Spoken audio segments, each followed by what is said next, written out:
We are recording now.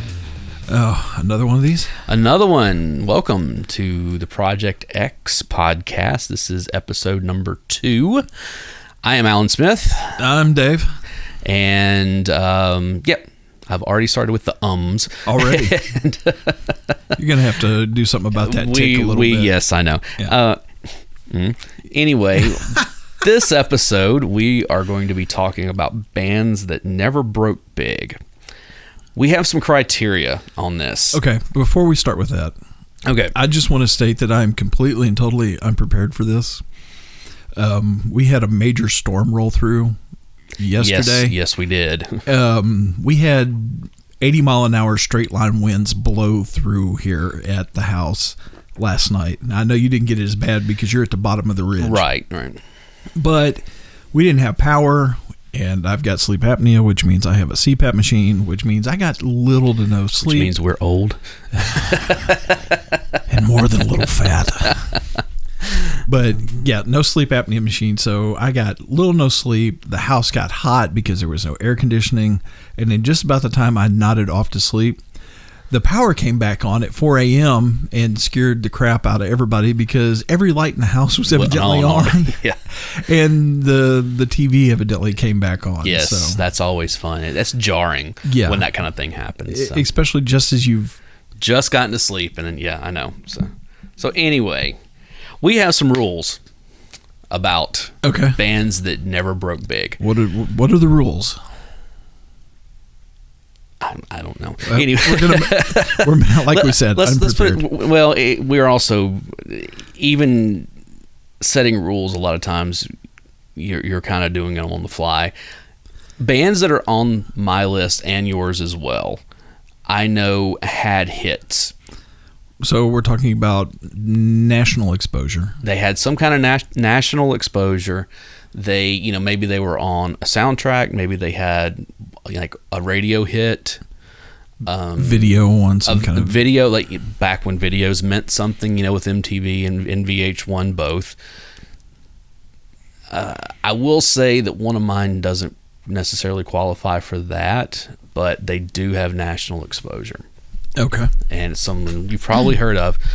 Also, we're not saying that these bands weren't good or popular or that they weren't popular inside their group. They just never made it big. We're talking about Guns N' Roses. Yeah, we're not Cinderella. talking about somebody like that. We're talking about the bands that we're on here. Someone on a level like maybe had an album or two, had Gin a couple Blossoms. of hits. Yeah. Okay, which Gin Blossoms is not on either one, but and it's one of those things you're like, well, yeah, they were really big in the 90s. They were big for like 2 years. Yeah, and legit had 3 singles? They no, they had more than that. You get thinking about it, they actually had we're already getting on a tangent, but their first album, New Miserable Experience. Okay, yeah. Hey Jealousy. Yeah. Allison Road. Yeah. Until I Hear It From You. Yeah. 3 hits. Actually, no, that wasn't on there. It was Until I Fall Away and Found Out About You. Those were all 4 singles off of that one, okay? And then they had the one single off of the Empire Records. That was soundtrack. Until I Hear It From You. Yeah. But they also, they released another song, but that song was also on their second album. And the other single that was on that one was Follow You Down. And you know it if you heard it. Anyway, I know I'll it, yeah. follow you down. Yeah. Okay, after that, nothing. Crickets. They did stuff. They broke. Matter of fact, I saw them last year because it was the 25th anniversary of New Miserable Experience being released. Yeah, I wanted to go to that show. It was great because they did the entire album. And then after they did the whole album, then they did their hits. And they also they just put a new album out last year as well. Really? Which is, some of it's good, some of it's not. It's kind of up and down. But we're talking about that kind of stuff where it's somebody who came out that, that one's a little more extreme because they did have multiple hits. Yeah. But we're talking about someone who had all the goods. It's all there. The musicianship's there. The look, whatever is there. They had the charisma. They had the songs, but they just never quite hit. They flirted with it a little bit. They might have had something that got into the top 40, but that was it. So So that's where we are. Apologies up front to anyone who gets mad because we said that your favorite band never made it big. It's just Believe remember, me, it's all subjective, and your opinion sucks. I did 5. Dave did 5. The 5 that are on my list are bands that I love. Every single one of them. Yeah, same here. But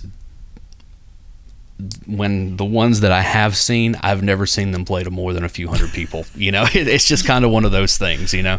So Yeah. Yeah. Do you want to start it off or do you want me to? Go ahead. All right. Who's your first one? Number 1. Who am I going to start with? Okay. The first one I'm going to start with is actually still going. Like they're on tour. They were opening for someone recently, like a big band. Like I can't remember who it was now. Anyways, it's the band Metric. Hello again, friend of a friend. I knew you when our common goal was waiting for the world to end. And you said you don't know. Okay. I have never heard of this band. I have known about Metric for about 10 years now. Okay. The reason that I found out about them, they're a Canadian band. Okay, they're a synth pop rock something. I don't know how to explain it 100%. Okay. They have a female lead singer, Emily, and of course now I can't remember her name, but anyway, they're really good. I found out about them because they are on the soundtrack for Scott Pilgrim vs. the World. Oh, that's a great movie. Yes. Okay. You know the song that when Envy Adams comes back to town, the Clash at Demon Head? Yeah. That's their song. That's not them doing it. That's actually Brie Larson singing the song, but that's their song. It's called Black Sheep. Yeah. Great song. Yeah. Okay. And that's where I initially found out about them. And then I was like, oh, I really dig this song. And so I started looking into more of their stuff. I think they had 2 albums at that time. Like they had a new one. The new one had just dropped, and they had one prior to that. And I bought it all. I mean, it was like, wow. And yeah, I really like them. Maybe they will break through, but I have a feeling they're not going to, because bands don't break the way they used to. No. And they're also a little older. Like Easy. well, they're like our age. Like I said. I know, but it's one of those things where it's like, I'm glad to see someone who is relatively new-ish that, and I say newish because like I said, they've been around 10, 11, 12 years, something like that, but they were still in their 30s when they kind of got going, and so, you know, type thing. So yeah, that Metric is my first, and I'm going to, you know, I will let you listen to some of their stuff because I've got it all. Yeah, I'm gonna need. And I'm also gonna drop some stuff into here and post, so it's okay. So the people listening are like, oh yeah, those guys. So yeah, you're gonna have to leave some of that here. Yeah, I probably will. So. All right, Dave. Who is your first one? What did I put down on the list over there? I just kind of blurted them out, and you jotted them down for me. Here you go. Look at the magic witch box. Let's start with Urge Overkill. Urge Overkill. Girl, you got to roll, since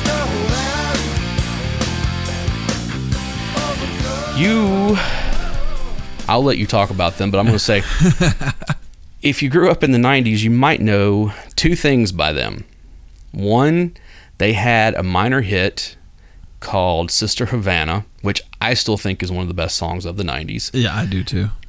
And then that whole album, that Saturation is one of my favorite albums by them. The other thing you may know them from is if you've ever seen a little movie called Pulp Fiction. Pulp Fiction. They did a cover of Girl, You'll Be a Woman Soon by Neil Diamond. Neil Diamond. Girl,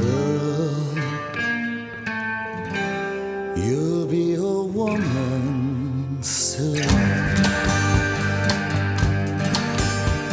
I love you so much. Da, da, da. Yeah, not that song. Not that song. Yeah. But you can't hear the words Neil Diamond without doing it. Exactly. So tell me about Urge Overkill. So it so happened that this little band was on this little movie called Pulp Fiction, and they were out touring. And a friend of mine, Kevin Connor, who we had gone to all the shows together, that back in the day, was like, "Hey, they're coming to town. Let's go see them. They're at 328 Performance Hall." I was like, "Yeah, cool." I forget who opened up for him. I want to say it was somebody weird, like Quicksand or Pavement. Pavement. That was maybe Helmet that they. We're getting into the 90s, like all those shows here. run together. Yeah. But we went and saw him at the show, and I had liked the song in the movie, but the show is what did it for me. They put on an amazing live show. Okay. And after the show, I went out and bought everything I could find of theirs, including a little album called Exit the Dragon, which if you haven't heard anything off of that album, those are my top 2 albums from them, Saturation and Exit the Dragon. Okay. Really good, solid. They're out of Chicago, and they were kind of lumped into that whole noise scene out of Chicago. Because I did own Saturation. And some of the earlier stuff, I can kind of see that. Yeah. I did own Saturation at one time. I probably still have it in my iTunes somewhere. I know I have the song Sister Havana and it gets regular rotation. Yeah. You saying they're out of Chicago? They obviously influenced by Cheap Trick. Well, yeah. Yeah, and there's your Chicago, that's but yeah, power pop, like power pop. Oh yeah. But yeah, I knew when we started making this list, I knew that Dave was going to put Urge Overkill on this. they're one of my favorite bands, and yes, I've got my buddy Kevin to thank for making me go to the show. Thanks, there you Kev. go. Okay. Actually, a lot of the music that I listen to today is probably because of Kevin. There's some stuff that I listen to that's not his fault, but a lot of it is his fault. So Yes. either thank him or blame him. Either way you want to Nice. take it. All right. He's still got amazing music taste. I still see him posting stuff. I haven't seen him in forever, so Yeah. Okay, my number 2, Drive-By Truckers. It's Decoration Day, and I got a family in Mobile Bay, and they never seen my daddy's grave. But that don't bother me, it ain't marked anyway, 'cause I got dead brothers in law. Jason Isbell was originally he was in Drive-By Truckers. Yeah. Drive-By Truckers has been around for a long time and have had a ton of members. There is a great documentary about them that it's called, oh crap, of course now I can't remember the name of it, but it's about that era of Drive-By, like when Jason Isbell was in there, which his first wife Shoshana was the bass player, and it was kind of one of those things, they were falling apart as he was having real issues with substance abuse problems. And he left the band, and of course now Jason Isbell is pretty big, in his own right. He should be bigger than what he is right now. He should be, opinion. honestly, but one of the more incredible songwriters out there. Yes, absolutely. Hold on, I'm trying to find it because I know I've got it here. The name, because I actually bought the documentary off of Apple Music or Apple whatever it's called now. From the Devil Company. It is called Secret to a Happy Ending is the name of it. Okay. It's well worth watching. If you can find it, I think it's probably on streaming somewhere. Anyway, they are the... And I'm going to sound like someone who doesn't know what he's talking about here. Well, that's both of us. Well, yeah, it's all opinion and all subjective. Give us a minute. We're opening up Magic Witch Box. Well, yeah, there's that, but it's like, okay, so Patterson Hood, who basically... Patterson Hood and Mike Cooley have been with it forever. Yeah. In the documentary, in The Secret to a Happy Ending, Jason Isbell at one point says, this band is not supposed to work because you have he basically says you have me and my wife who are in our 20s. You've got one guy that's in his 30s and one guy that's in his 40s. And he's like, this is not supposed to work, type thing. And that's the whole thing with them. They also, I think, they're not really a jam band, but they can get jam bandy sometimes.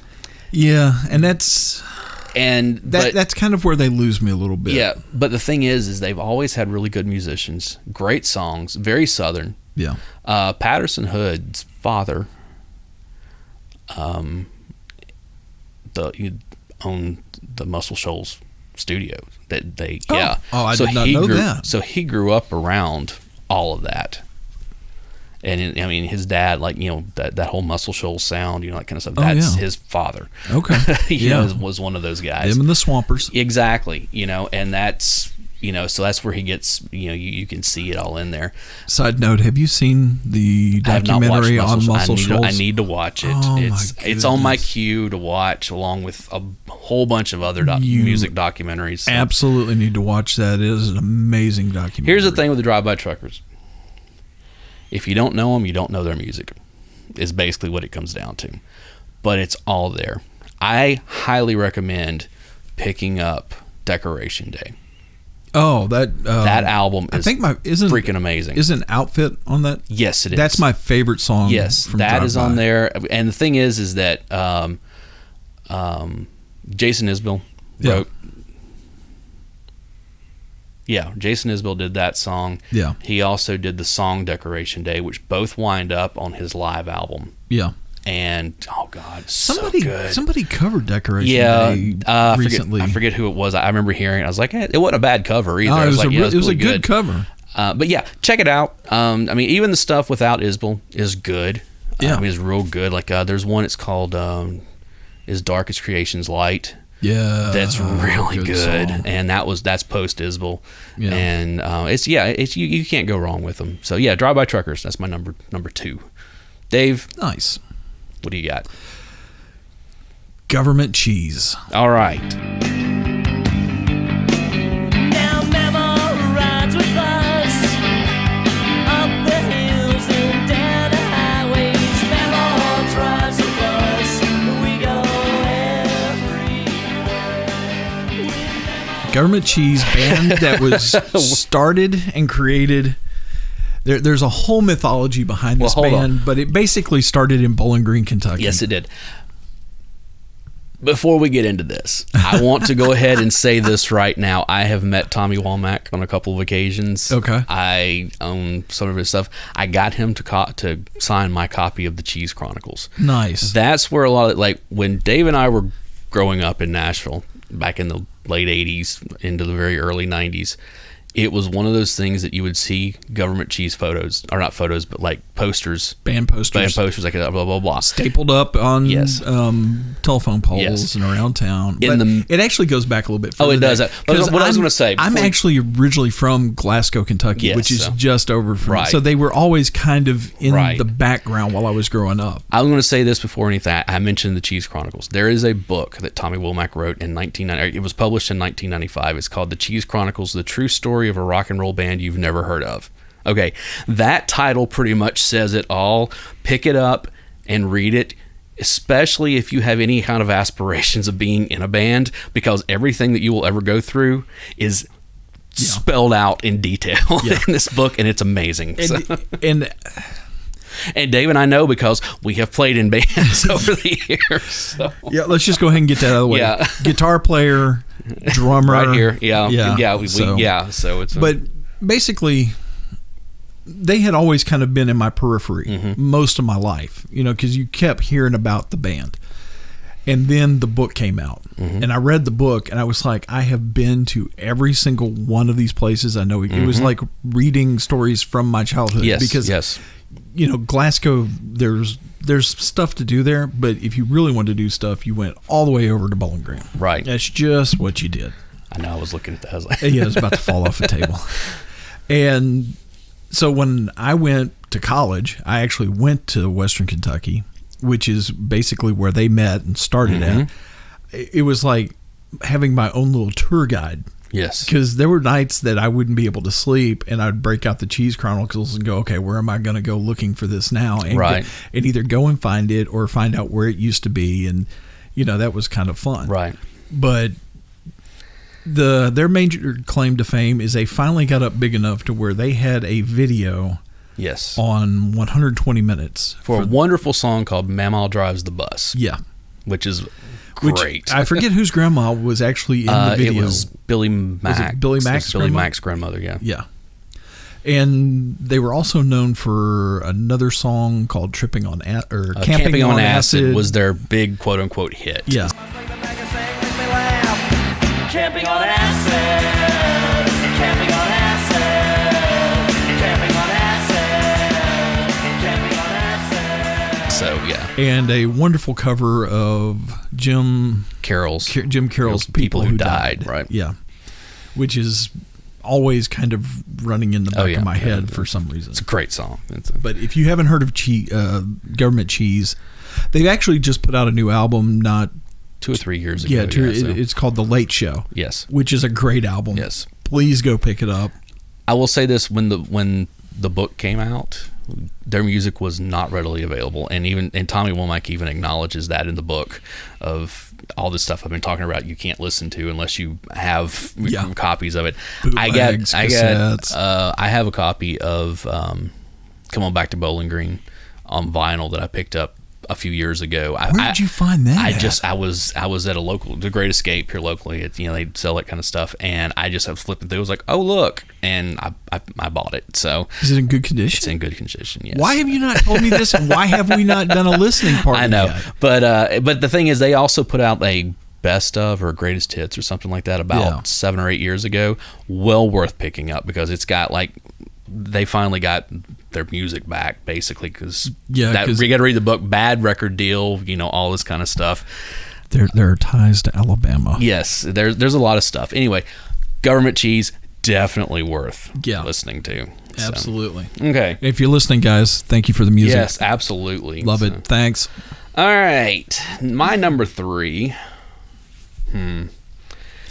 I'm trying to work up to something here, and because I basically have a 1A and 1B of bands that should have been big that didn't. But my third one is Monster Magnet. Okay.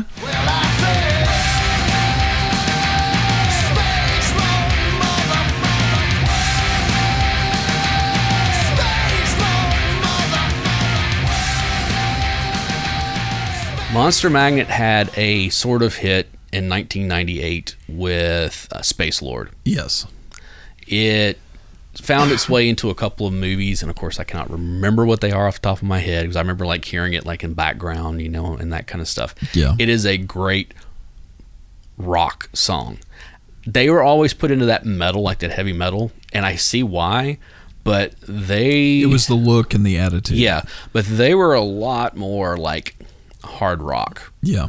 I don't even know who to compare them to be honest. Well, there really isn't. They were such their own thing. And the thing is that that it's funny because I'll tell you that their first flirtation with a hit was a song called what is it called? Negasonic Warhead. Teenage Negasonic, Warhead.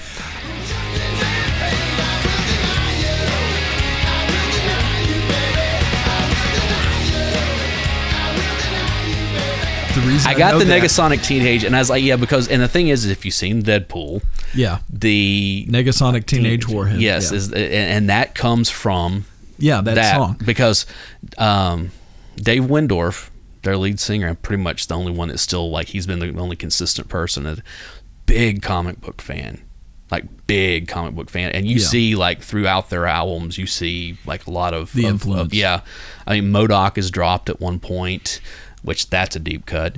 On their album God Says No, there's a line that says something. It's something to the effect of I don't understand why more people didn't cry on the day that Jack Kirby died. I mean, it's one of those Yeah. type things, But anyways, Dopes to Infinity came out. Negasonic Teenage Warhead got play on MTV in the mid 90s, and it's one of those songs where if I told you that name, you'd be like, what? Because it's one of those songs that the name doesn't actually land in the song, and the chorus has another line that you would think was the name of it, called like just it keeps saying "I will deny you" in it. That's not the name of the song. Okay, I will say this: as much as I like these guys, that was the only decent thing on that album was that one song. when Power Trip came out, which is the one that has Space Lord on it, that album is good from beginning to end. Yeah. There is not a bad song on there. And then a few years later, they put out God Says No. Again, there is not a bad song on either one of those, from beginning to end on there. I think their biggest problem is timing. When they hit in the mid-90s, their style of music was not being played on the radio. Yeah, that's true. It was because it's one of those things. They were definitely not part of the hair metal stuff. No. They were But not part of the Seattle They were scene. not part of the Seattle scene. They were in this weird whatever in the middle. I'll tell you somebody, and it's another band that could possibly be on this, is Clutch. Yeah. I could see the two of them touring together. Yeah. Okay. Here's cool. In '98, because they had put out Power Trip, Marilyn Manson had put out Mechanical Animals. Yeah, which was an okay album. It was different, but I liked that album quite a bit. It had 3 or 4 songs off it that I liked. Yeah. And then the rest of it, I was kind of like, eh. Yeah. And then Hole had put out Celebrity Skin. Yeah. All came out. Well, the three of them toured together on that, and I was until Courtney Love pulled out of it. No pun intended. Courtney Love pulled out of the tour, but it was one of those things that like that actually putting those three bands together made perfect sense. Yeah.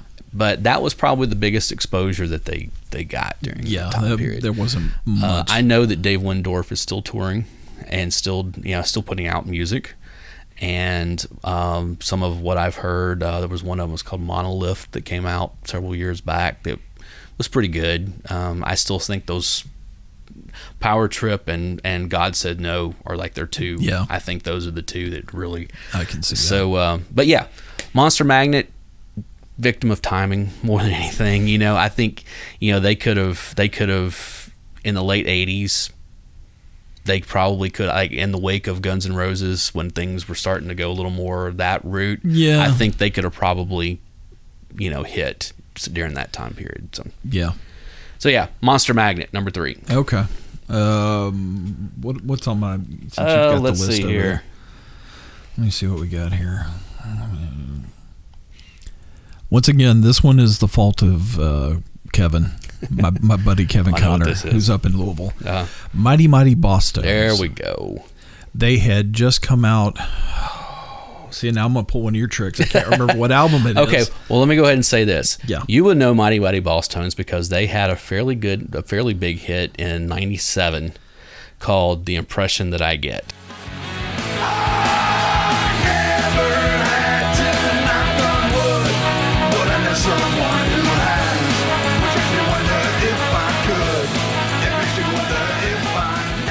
Which was the downfall. Yeah, it did not. The band. I was aware of Mighty Mighty Boss Tones prior to this.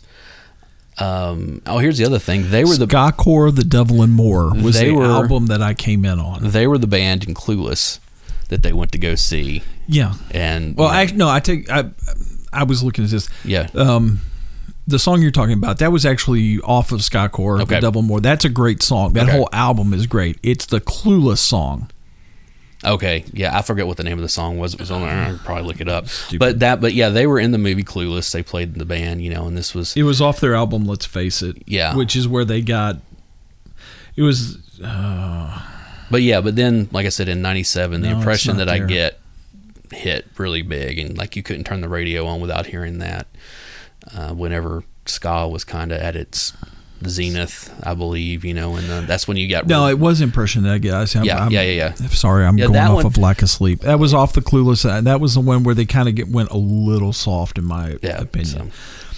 The song that I first got introduced to them on was off of The Devil's Scott Cormore, was Someday I Suppose, Okay. which was incredible. And then I bought the album, and the whole album is great.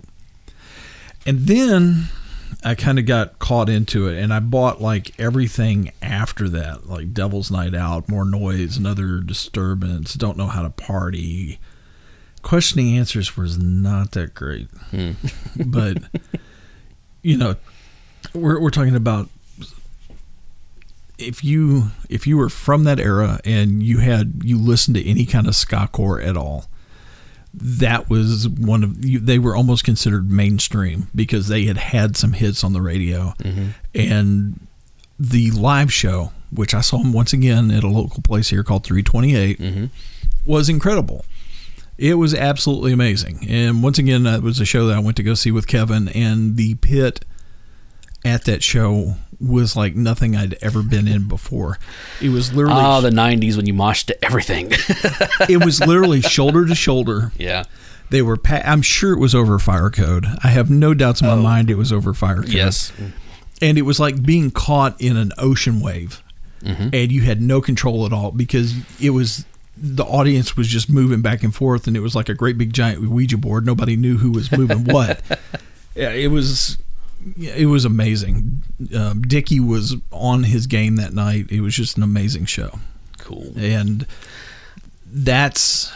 from there I started getting into other bands like Skank and Pickle and some of those other ska-core stuff. I saw them in 99. And I think it was a co-headlining thing, if I'm not mistaken. Them and The Offspring. I hate The Offspring. And I got tickets for free. I'm sorry. I'm going to say it right now. I hate The Offspring. Let's put it this way.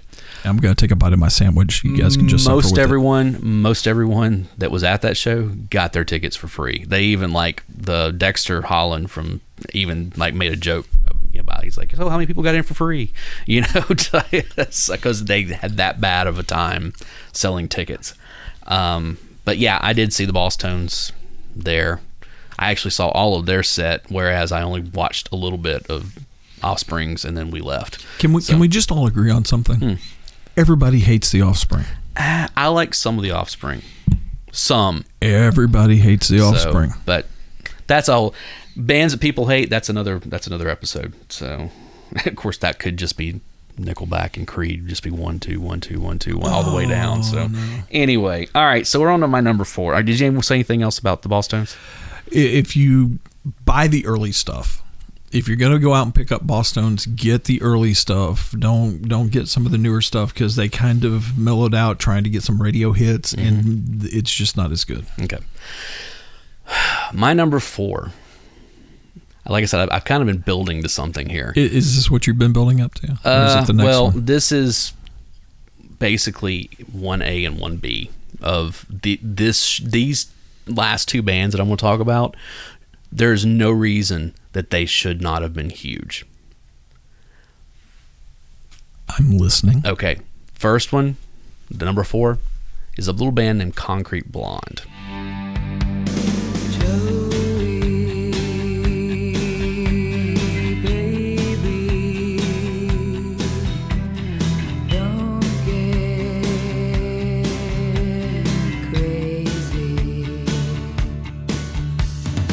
Oh, you've been obsessed with this band. I freaking Forever. love Concrete Blonde.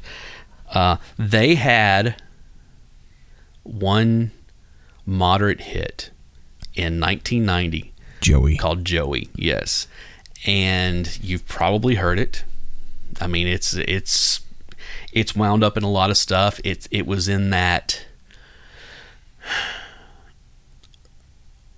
alternative right before alternative broke, them and 10,000 Maniacs. Oh, and, yeah. Okay, like that kind of that era. Yeah, like that era right before, like alternative really broke big. The reason I know about Concrete Blonde, I forget what the song it was, but they covered a song or did a song for the movie Pump Up the Volume. Yes, they did. Everybody Knows. Yeah. They did a couple, like they did a few covers. Which that version of that Leonard Cohen song, Yes, is probably one of my favorites. I like what they did with it. And the whole thing is Johnette Napolitano, their lead singer, has got a voice like you would not believe. I mean, she has got. I mean, it's one of those things. She's got a very soulful voice without being obnoxious. You know what I'm talking about. And it's one of those things where, when she belts it out, she belts it, but she also knows how to pull back. Yeah. It's which is, so many singers don't know how to do that. They just belt and that's it. It's like, no, sometimes a whisper is better than a scream. It's just well, that's one of the things that makes her such a great singer, Yes. is that she's got the dynamic range. Right. And she's also the bass player in the band. And, so it's one of those things where, like, she actually plays instruments, that kind of stuff. Yeah. They started off on IRS Records, same company that the same record label that REM was on. Actually, they originally were named Dream 6, I believe was the name of it, if I'm not mistaken, Dream 6 or Dream 9 or something like that. Okay. Concrete Blonde came from, they were named by Michael Stipe. He gave them that name. That I did not know. And they were label mates and that kind of stuff. Man, they run the gamut. I don't know. They're a good rock band, but blues rock. Yeah, but very blues they rock. also have some punk influence. They have some soul influence. I mean, it's all over the place. They flirted. They had they had a lot of college radio exposure. Okay. God Is a Bullet was one of the songs that that kind of stuff. It was Admission. Okay. I actually subscribed to College Music Journal back Okay. when the magazine came with the disc, so Right. you could see what was. Yeah, I was one of those. Mm-hmm. Okay. And that's where I actually heard Concrete Blonde Right. for the first time. But in 1990 they released, I think it was their fourth album, and it was called Bloodletting, and that's the album that broke them. Bloodletting, the song, opens the album, and it's about a vampire. It's about someone who has had an encounter with a vampire, and now they're a vampire, and they're trying to figure out what happens next. And it's one of those things that it's kind of got that goth aesthetic to it. Very Anne Rice. I was going to say, it seemed like it came out about the same time the movie or the books came out. One of the books were in publication. The movie was several years later, but it's one of those things that the whole album isn't like that, but it has a definite dark feel to it.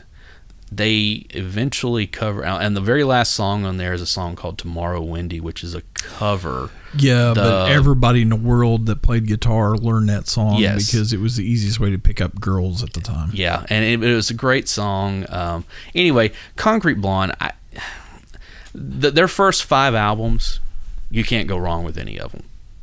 After that, they broke up. The last one, Mexican, was their follow-up to Bloodletting. They broke up after that, and they kind of went off whatever. Then she put a version of the band back together a few years later and put out an album that was completely in Spanish. It was still called Concrete Blonde, but it was like, what? And then they didn't do anything again for a number of years, and then they came back in the early 2000s, and that album was called, I cannot remember the name of the album off the top of my head. It wasn't that great, I'll be honest. They put out a couple things here and there. They tour, and it's one of those things that she now lives in Joshua Tree, California. She's a tattoo artist. And it's kind of one of those things that they don't tour anymore. They just kind of book shows, and they're like, okay, we're going to go out for 2 weeks and do 3 or 4 shows, 3 or 4 or 5 shows or whatever, and then we may not do anything else the rest of the year.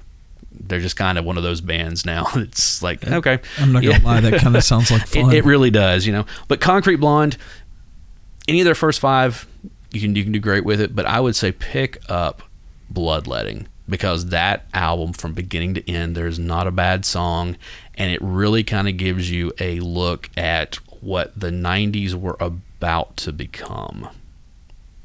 Okay. Fair enough? All right. Okay. All right. I'll let you have that one. Okay. All right.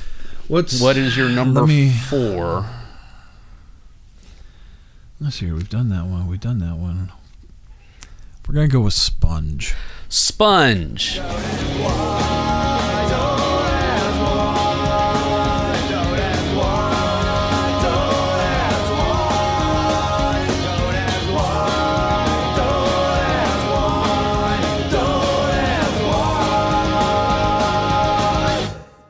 Candles down there. Okay. Sponge.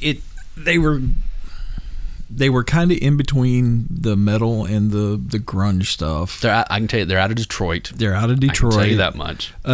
They kind of got lumped in a little bit, kind of behind Stone Temple Pilots a little bit. They were kind of always in that same playlist. Mm-hmm. The major album that they had was Wax Ecstatic.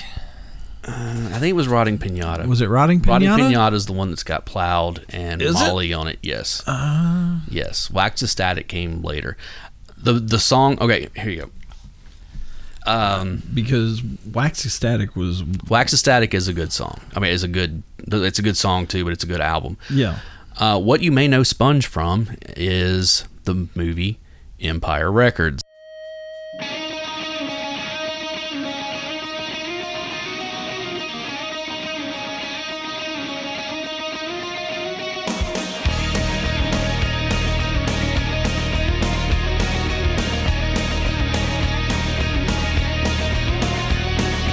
Will I wake up some dream I made? No, I guess it's the end. Plowed is on that soundtrack. Okay, that's one of my favorite Yes. record or movies. Yeah, Empire Records. They're on that soundtrack. That song "Plowed" is on there. You know it. If you've seen the movie, you know the song. There's no ifs, ands, or buts about it. Drag Queen of Memphis was also on Wax Ecstatic. Okay, which was a great song. Have you seen Mary? Was on that one, right? No, I think that was Rotting Piano. Was that on Rotting Pinata also? Okay. No, actually, none of their hits were. Molly and Plowed were off of Rotting Pinata. Yeah. Okay, their other quote unquote hit was a song called Molly. You probably know it as 16 Candles Down the Drain because that's what everyone thinks that song's name is, but it's called Molly. Another alt rock banger from the early the early mid-aughts. That 94, 95, I'm era. actually not seeing Have You Seen Mary on any of these albums. Was that them or was that Cracker? No, that was not Cracker. That was them? definitely them. I'm just not. I know that Have You Seen Mary was featured in, or it wasn't featured, but it was in the movie Chasing Amy. Yes, When they're in the it might have record been store. a one-off for the soundtrack. Yeah, no, but see, there's not a soundtrack for that movie. No, there's not. There's not an Okay. official soundtrack for that movie, which This- sucks. Because see, the Boss Tones. This I did not know. The Boss Tones. The impression that I get is in that movie also. Okay. But there's not an official soundtrack to that. Now, a friend of mine many years ago, and I know this is a side, but a friend of mine many years ago tracked down all the songs that are in that movie, Yeah. and put them together. So I actually have like a compilation of all the songs that are in there. Okay. But yes, But for me, Sponge was one of those bands that was just kind of always there. It was always Yes. in the playlist I had.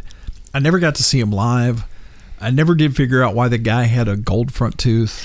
The lead singer, Yeah, I know. I was like, I never figured that out. It was definitely during the Heroin Chic days because he's nothing more than flesh and bone. And you never, in the videos, you never actually see an actual like good view of him. It's always in the background or some kind of. that was on Wax Ecstatic. Was Have it? you seen Mary? Yes. I don't know how I missed that thing. I don't know. Maybe. Yeah. I thought that was on there. That was their But other kind of radio hit. so. It's definitely one of those summer windows down, Yes. nighttime, Plowed is such a good song. crank it up type band. Plowed is such a good song. Yeah. And so is Molly. And so, man, the song Wax Ecstatic is Yeah. a good song also. Yeah. Again, like they flirted with it, but those two albums were kind of it for them. I mean, I think they had stuff after that but they just kind of faded away. Another bite of sandwich, That's forgive it. me. Which, this again goes back to our rules of they had some minor hits, but they just never quite punched through. They never quite punched through. Okay. Anything else about Sponge? No. Okay, yeah. Pick up Rotting Pinata, great album. Great album. And so is Wax of Static. Static. Pick up both of those. Pick up both of those and just put them in your collection. And yes, when we say pick them up, we're talking about physical media because I am a hard-nosed Gen Xer. I still believe in physical media. If you're not picking up physical media, you're going to lose all your stuff. Only physical media I own these days is I still buy DVDs or Blu-rays from time to time, but as far as music goes, is vinyl. That's about the all of my stuff is digital CDs. these days. So I have been known to. I buy don't even own a CD player anymore. I have been known. I do. Really? I've been known to actually. In fact, I've got one of those 100-disc carousels out in the garage. I don't have hooked up to right now. That's a relic from the past. I love that thing. All right, but yeah, I buy all physical media. I've even been known to buy cassette tapes. Yeah. No. Oh, speaking of which, there's a place up the road we need to go to. Okay. Remind me after All the right, show. All right, here is my 1A. Concrete Blonde was my 1B. Dun, dun, dun. The Replacements.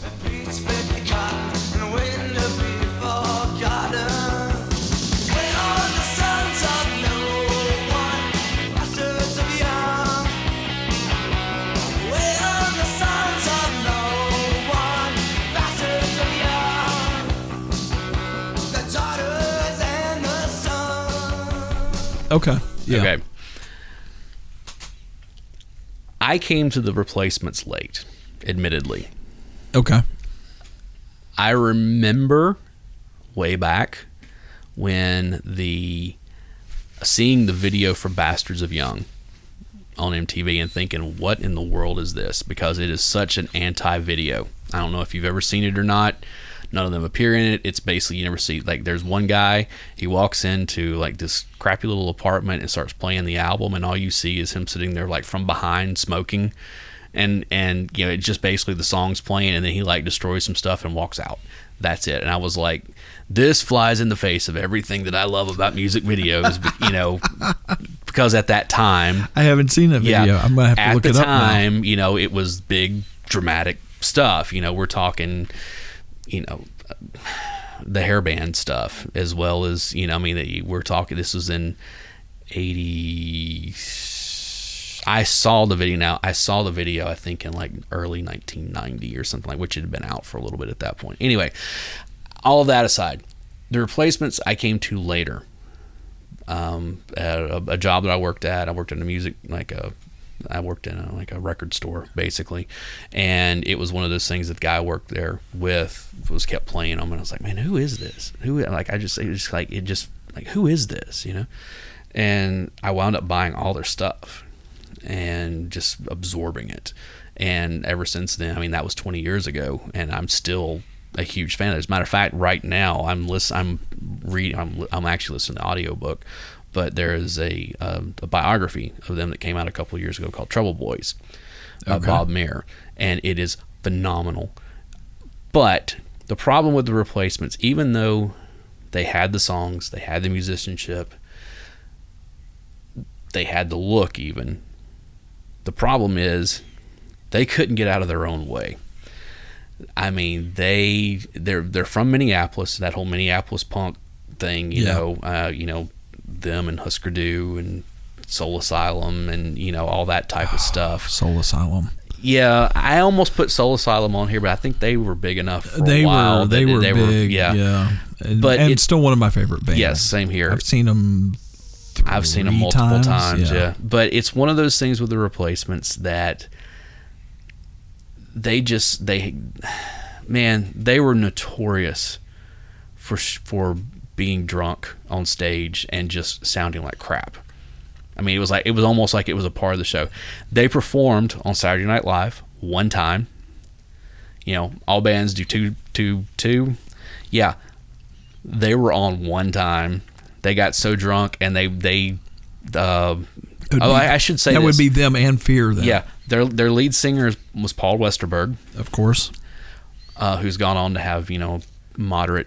He's known as a great songwriter, and he's a solo artist and stuff like that. But Westerberg dropped the F-bomb on live on television. Bob Stinson, their guitar player, showed his ass on television. I mean, like literally, Quite literally. It was one full of those, moon in New York. and it was that night, one of folks. those things where they did not perform their second song. It was, Them and Fear. So yeah, so it's one of those like they were notorious for that type of stuff. They had a song on their "Pleased to Meet Me," or no, excuse me, on their oh no, it wasn't "Pleased to Meet Me." What was the album? It was their last studio album they did. That was called Talent Show that they performed on at the time. I remember there was a show. Because it was back when everything was getting awards, and they had like a rock awards, international rock awards or whatever. And they performed a song called Talent Show, and there's a line in there about something about the pills that we took or something like that. And they asked, it aired on ABC, and they were like, "Please don't change that line, whatever." So they did. But then when it got down to the end of it, and they're like playing out or whatever, Westerberg gets up in the mic and just starts going, "Pills, pills, pills, pills." They were that type of band that just, in reading their book, Yeah. they were this is the type of band that they were. They hated the idea of selling out so much that when they were on the road and they were given their per diems, that they would just like tear it up and throw it away. Like they were handed cash, and like one of their things they would do when they got the per diem was that they would like do this ritual where they would all like stand around in a circle and tear up the money and then walk off. This is the type of band we're talking about. Okay, as a fat boy, that just hurts me. They just could not get out of their own way, is basically what it came down to. I'm sorry, if I'm getting paid to play music, I'm going I to know. take that money and take it happily and say thank you. Here is the thing, and this is a band that I almost put on there. One of their big influences was Big Star. Okay, they have a song called Alex Chilton that is amazing, and actually they recorded "Pleased to Meet Me" in Memphis at the same studio that Big Star recorded all their stuff, and Alex Chilton plays on a couple of the songs, and he actually Really? produced a couple of the songs. That I did not know. Yes, I mean they that's See, you're giving me stuff that I didn't know. And Yeah, exactly. I'm not giving you much of anything other You than know- I really like this band. And the thing is that like my buddy Ronnie, who's like the biggest Bon Jovi fan you've Love ever you, met. Ronnie. Yeah, I know. We do love Ronnie. You're- You know Ronnie just the same as I do. You Tico know? Jr. Yeah, exactly. But it's one of those things that several years ago when we kind of quote got the band back together, for a friend of ours' birthday party, we did one of their songs.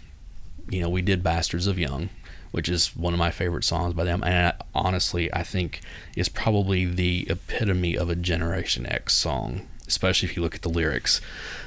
And we were playing this little dive bar, and it was one of those things that Ronnie, like, after I introduced him, he was like, who are these guys? I was like, it's the Replacements. And he was like, man, he's like, when did they come out? I was like, well, they were during the 80s. I was like, and it's one of those things, they have long reaching, like, they're kind of like Big Star. They're an influencer band. It's kind of like Big Star or the Velvet Underground, where they talk about not many people heard them, but the people who heard them went and started bands. They were very, influencers. very much one of those. Very much influencers. And so it was one of those things that I turned him on to them. He was like, man, you've introduced me to somebody I never even, and I was like, yeah, exactly. Anyways, the story is we played that song. We did "Bastards of Young." And here's where we're going to get our explicit tag. But we were sitting there and we got finished with it. And like the place was kind of like, I'm going to ask, what dive bar in Nashville was it? oh, it was Springwater. Springwater, Yeah, it was okay. Rob's 40th birthday party. I think I showed up I late think for you were, that. yeah. And we did that song, and like most of the people that I knew that were standing around the front were kind of like, all right, what's this song? We don't know this, whatever. But all the way where we were at the bar at the back of the room, as soon as it was over, somebody, I don't know who it was, I don't think it was any of our people, it was just someone who was there. All of a sudden I hear this like this big clapping. I hear this, fuck yeah. Uh-oh. There's our explicit tag. I know. He said a dirty word. But it was one of those things where it was like, Yes, exactly. That guy gets it. He knows that was for him. You know, that was kind of one of those, you know, you do that sometimes. Sometimes you play songs that you know that everybody's going to like, and sometimes you know there's going to be that one person who hears that song and goes, "Oh yeah, that's what I needed to hear tonight." Yeah. So that's the Replacements. Pick up anything that they did. They have some compilations. All or Nothing is like a kind of a best of. It's pretty good, but definitely pick up Tim. Okay. And Pleased to Meet Me and All Shook. Let's see. Tim, Pleased to Meet Me, and All Shook Down are 3 albums that you can pick up, and you're not going to go wrong with any of them. So what you're saying is buy everything. I would say, well, no. Their early stuff's kind of rough. Like, they were like really trying to be punk, and they change quite a bit to where they become more of that power pop, type stuff.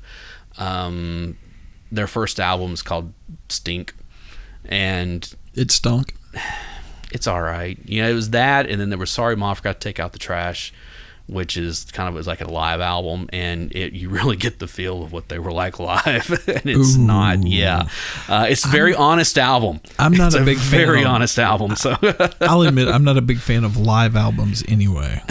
there's a few good ones out there, but that's a whole other episode to go into. So anyway, Yeah. that's my that's your why number number one. one is the Replacements. Okay, here we go. All right. This is my big one. And it may be a little controversial because folks that know definitely know. So, do you remember a certain metal magazine Which one? called Rip Magazine? Yes, I remember Rip. I actually subscribed to it at one point because, let's admit it, we were all Yes, we were metalheads. back there in the day. I am still a metalhead. I admit it. I like a lot of other music too, but I tend towards the heavy side. Okay. And this certain magazine from Rip came in, and it had this band on the front of the magazine, and they didn't look like anything I'd seen before. Mm-hmm. And I read the article and immediately went, I've got to have this album. And I found it on cassette tape and played it all the way through, flipped it over, played it all the way through, and flipped it over. And it was like that until I basically wore the thing out. And the band was Mother Love Bone. Okay. With my crystal sheen guitar, I'm another eagle star. So give it to me, give it to me, give it to me. Yeah, yeah. Get me to the stage, it brings me home again. This is Shangri-La. I'm tripping on it now. And Great band, by the way. a band that should have hit it huge had it not been for the tragic overdose of Andy Wood. Yes. Band that should have been big but couldn't because they, no pun intended, they were DOA. I mean, it was, album came out, lead singer dies, that's it. That's it. Yeah. It was a one and done. Yes. And it's an absolute shame because that band should have been the biggest band in the world. We're going to do a whole episode about Mother Love Bone at some point. If you say so. No, we are. Okay. I mean, that's, Mother Love Bone is the reason that we have Pearl Jam. That's all I'm going to say at this point. We will cover it at a different time. Let's just talk Mother Love Bone at this point, because here's the thing. Andy Wood, you had Stone Gossard. Yeah. That's a name that people know, playing guitar. And you had Jeff Ament on bass. Yeah. Okay. And also, no, that was it. No. It was Yes. one No, of- it wasn't. It was just those two. Because the Pearl Jam's original drummer came in later. Yeah. He played. They did the album Temple of the Dog is all about Andy Wood. It is. That entire album is dedicated to him. It was written because all those bands loved him. I mean, him and Chris Cornell were tight. Did some I mean, songwriting together. Yeah, I mean, it was That whole Green River Society. right. Another one that you may not know, and I didn't know this for a long time, but the song "Far Behind" by Candlebox, Yeah, is about Andy Wood. Yeah, no, I absolutely knew it- that. That's you one of know, the reasons why I bought that Candlebox Yeah. album in the first place. So I mean, it's one of those things that his death was far-reaching on multiple levels. You know, Talking about influencer bands. yes, absolutely. This band, when they dropped their rock in the pond, Yeah, it this just kept thing, rippling and this rippling thing is and rippling. still rippling Yes, today. yes. I guess I know they released a single for Dogstar Champion, Dogstar Champion. but I think the song that probably defines them the best is "This Is Shangri-La." Yeah, that's a good one too. That Both of those songs are yeah. huge. And then it was a Chloe Dancer, and there was several that songs that kind of made it into things here and there. It was funny because like "This Is Shangri-La" back when, and this is, you're gonna wonder where I'm going here, but It was many actually, years it was ago. actually a double song. Yeah, it was it was. Chloe Dancer, Crown of Thorns. Yeah, that's what it was. I knew it was I couldn't remember the other Holy part of it. Roller was Holy another Roller big was one on for that them. yeah. But "This Is Shangri-La" actually wound up on one of the soundtracks for EA Sports NCAA football. Yeah, it was on there. It was like one like in 05 or 06 or something like that. Yeah, it's like one back. Yeah, it was one of them that was on there. It was like, wow, I couldn't believe when it first started playing. I was like, you're joking, right? So, but I mean, the Pixies were also on that one as well as some other stuff. That so. first album, just going right down the middle. Pixies is a band that could have been on Oh, this. yeah. You know, it's That first Mother Love Bone album. yes. This Is Shangri-La, Stardog Champion, Holy Roller, Bone China, Come Bite the Apple, Stargazer. But that's the one I was trying to remember. The Bite the Apple. Yeah. Heartshine, Captain. I mean, there's not a bad song on this stupid album. Mm-hmm. And they basically, the album that had them, basically, and that was the one that made it big. The original album was called Apple. Mm-hmm. And, you know, it's basically the same thing, but the one that came out in 90, the one they put out in 92, which is just the Mother Love Bone, is basically all those songs and then some extras that they had left Right, over that right. had already been recorded. So And yeah, that's the band that should have been the bridge between the heavy metal, the hard rock, and the scene that was getting ready to hit up in Seattle. That's kind of the linchpin band from the late 80s, early 90s for me. yeah. Sorry, I was just okay. Yeah, it is. That was a true tragedy. They wound up they were on the soundtrack for Singles as well. They had a song on that. Another great soundtrack. Yes, yeah, absolutely. And it was also in the movie early on. Kira Sedgwick's character, like, her and her girlfriend, or like her friend, are sitting outside of a club up there, you know, like Yeah. whatever. And it's a wide shot, and there's a big mural that says "Mother Love Bone" Yeah. across the side of the thing. You know, it's one of those. See, and yeah, Mother Love Bone was so influential for that Seattle. Like they were the band that should have broke out of there as the biggest thing to come out of Seattle in Yeah. a while, to kind of like kick all that. And it's funny because they're not grunge by any No, stretch. they're- They were just a good hard rock band. Yeah.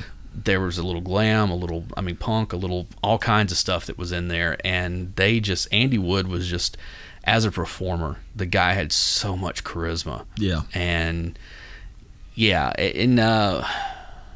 You can almost hear the pain in our voices. I know We're talking it's about so this it's band like, because you. we, All right, we look. loved Here's the them so thing. much. Like you said, if you go and listen to that Temple of the Dog album, you know, "Say Hello to Heaven," Yeah. straight up. But there's another song on there called "Reach Down" that's like 11 minutes long. It's got this huge guitar solo in the middle of it. But if you just look at the lyrics of that, Yeah. of Chris Cornell is singing, you can tell this is someone who's mourning a very, very dear friend. Yeah. And it's Well, just such a good. That first Pearl Jam album, if you listen to Mother Love Bone, you hear Yes. Jeff Ament and Stone Gossard Right. and the work they did with that band. and you immediately go and compare it to that first Pearl Jam album, you can hear how angry they are. Oh yeah, absolutely. How depressed absolutely, they are. yeah. I mean, the pain of losing that guy is coming Right. through so hard on that album. It's just that's what made basically- that first Pearl Jam album. So basically, what what it we're is. saying is that heroin is to blame for us having Eddie Vedder. Because I do not like Eddie Vedder. I wasn't going to go there, but We're gonna do a whole about Folks, the Love Bone and their influence. stay away from the heroin. Completely stay away or from else the you wind up with Eddie Vedder. That's Wow. Did not see that coming. That was totally out of left field. And anyway. it's so correct. Eddie Vedder causes heroin, or All right, heroin causes Eddie Vedder. That's the That's a bumper sticker. that is. So anyway, that is just savage. Anyway, that's our top 10 list of bands that should have been big who never made it for various reasons. Oh my goodness. And one major dig at Eddie Vedder. Anyway, yeah, this is the Project X podcast. We're going to be back with some more episodes. If you haven't heard already, we dropped one about The Crow, and it's good. I mean, we were still getting our feet, but it's good. You can tell we're new to this. Yes. You can tell we're kind of figuring things out as we go, and there may be a lot of yeah. Well, we got to do some editing on it, so it's fine. Anyway, I'm Alan, I'm Dave. and we will see you next time. See ya.